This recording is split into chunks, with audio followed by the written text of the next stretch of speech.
Masayang masaya ang magkapatid na sina Sancho at Ningning ng umagang yun. Paano ba naman? Ito na ang araw na kanilang pinakahihintay. 6 na buwan na sa trabaho si Sancho mula nang matanggap siya bilang janitor sa isang kumpanya. Ngayon ang araw na siya ay huhusgahan kung magpapatuloy ba siya bilang isang regular na empleyado o tatapusin na ang kanyang kontrata sa ilalim ng ahensya. Matapos maligo, sabik na isinuot ni Sancho ang kanyang uniforming kulay kayumanggi. Kupas na ang kulay nito dahil sa madalas na paglalaba. Kailangan kasi niyang tanggalin ang mga duming kumapit mula sa kanyang trabaho. Hindi maiiwasang marumihin siya ng husto dahil bukod sa paglilinis ng kubeta, paglalampaso ng sahig, at pagpupunas ng mga dingding at salamin, ipinagagawa rin sa kanya ang pagbubuhat ng mabibigat na kahon at mga galon ng tubig para sa bawat departamento. Nang matapos magbihis, nakangiti siyang nagpaalam sa kapatid. Ning, alis na ako ha. Sana ay maging maganda ang resulta ng evaluation ko. Para alam mo na. Kumindot siya, sabay labas ng pinto. Opo kuya, sana nga ay maging maganda ang resulta. Bulong ni Ningning habang hawak ang kumakalam na tiyan. Kagabi pa sila hindi kumakain dahil umaasa silang may magandang mangyayari ngayong araw upang malamanan ng kanilang naghihimutok na sikmura. Wala pang 30 minutong paglalakad ay nakarating na si Sancho sa kumpanya. Gaya ng dati, mas maaga siya ng 1 oras sa kanyang shift.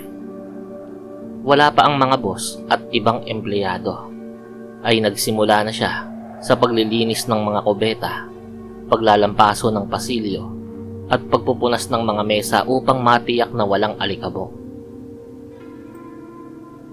Kinatanghalian, tinawag siya ng kanyang supervisor na si Alex. Sancho, halika, sumunod ka sa akin. Utos nito.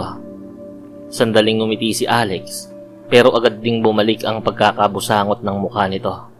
Ganoon talaga ang kanyang supervisor. Laging seryoso kaya tinatawag na boy busangot ng ibang empleyado. Sige po sir. Sagot ni Sancho, matapos ibaba ang mabigat na karton ng mga lumang papeles. Sumunod siya kay Alex hanggang sa makarating sila sa opisina ng Big Boss na si Mrs. Ronquillo. Pagpasok nila, nakita nilang nakatutok ang ginang sa kanyang laptop. Ano yun, Alex? Tanong nito nang hindi man lang nag-aangat ng tingin. Ma'am, siya po si Sancho. Maganda po ang kanyang performance at ni isang beses ay hindi siya lumiban sa loob ng 6 na buwan. Inirekomenda ko po siyang maging regular. Pagbibida ni Alex. Huminto sa pagtitipa ang boss at tumingin kay Sancho nang walang anumang ekspresyon. 6 na buwan na pala siya? Lumabas ka muna, Sancho. Alex, maiwan ka at mag-usap tayo. Mabilis na lumabas si Sancho, ngunit kahit nakasara ang pinto, ay dinig na dinig niya ang usapan sa loob. Gustong tapusin ni Mrs. Ronquillo ang kontrata ni Sancho. Wala itong balak irregular ang janitor dahil ayaw ng kumpanyang lumaki ang gastusin sa mga benepisyo ng mga regular na manggagawa. Nang lumabas si Alex, agad nitong nilapitan si Sancho. Pasensya ka na, Sancho. Kung mas mataas lang sana ang posisyon ko rito, ipaglalaban kita. Karapat dapat ka sana. Pero huling araw mo na raw to eh.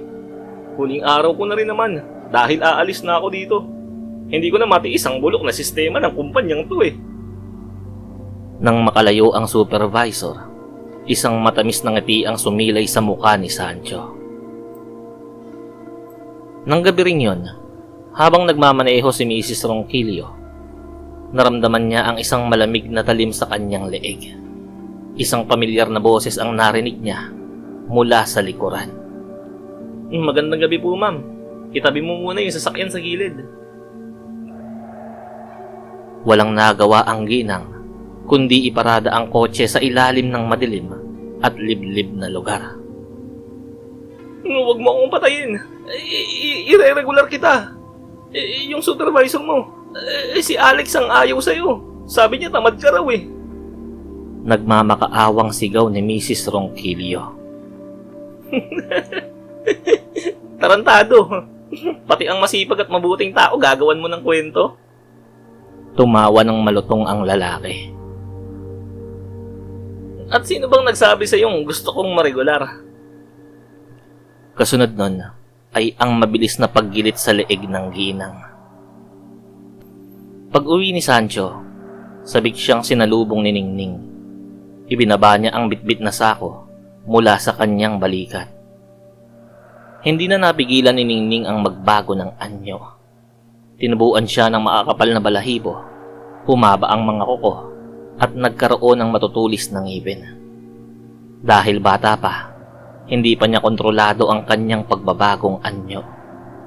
Agad na kinuha ni Ningning ang laman ng sako, at parang gutom na hayop na nilantakan yon. Pasensya ka na, Ning, ha? Ang 2 sako sana ang pagsasaluhan natin eh. Kaso, mabait pala si Boy Busangot. Yung supervisor ko na ikinukwento ko sa'yo. Wika ni Sancho, habang pinagmamasdan ng kapatid na masayang nginangat-ngat ang pisngi ni Mrs. Ronquillo. Ang totoo, mayaman ang magkapatid at malaki ang kanilang lupain sa probinsya. Sagana sila roon sa karne ng hayop. Subalit nais pagbigyan ni Sancho ang hilig ng kapatid na kumain ng karne ng tao kahit 2 beses lang sa isang taon. Ayaw nilang mambiktima sa kanilang probinsya dahil mabubuti ang mga tao roon. Kaya sa lungsod sila nanirahan at gumawa ng sariling batas. Sa panuntunan ni Sancho, magtatrabaho siya ng maigi at magpapakitang gilas. Kapag na-regular siya, magbibitiw siya agad upang maghanap ng ibang kumpanya. At karne na lamang ng hayop mula sa palengke ang kanilang pagtsatsaga ang kainin.